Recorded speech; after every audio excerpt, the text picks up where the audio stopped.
আচ্ছা ভাই দিবেন, পুলিশ যেন না জানে, টাকাটা ওই জায়গায় পৌঁছে দিয়ে। ওই জায়গায় না? আচ্ছা আমি পৌঁছে দেবো, ঠিক আছে। আচ্ছা আমি আমি রেডি করতেছি। আচ্ছা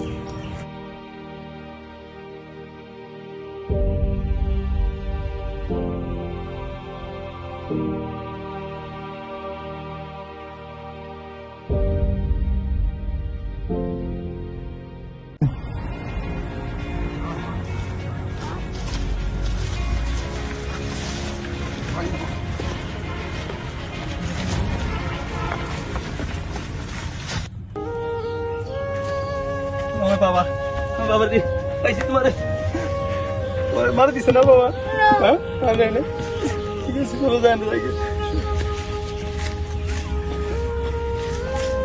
এভাবেই ঢাকা সহ সারা বাংলাদেশে ঘটে যাচ্ছে অসংখ্য ঘটনা, ছিনতাই, রাহাজানি, কিডন্যাপ। আপনার ছেলেকে আপনি সুরক্ষিতভাবে স্কুলে নিয়ে যাবেন এবং নিয়ে আসবেন আপনার নিজ দায়িত্বে। এভাবে ছাড়া ঠিক না, তাহলে আমার মতো আপনিও এরকম প্রতারণার শিকার হবেন। ধন্যবাদ সবাইকে, ভালো থাকবেন।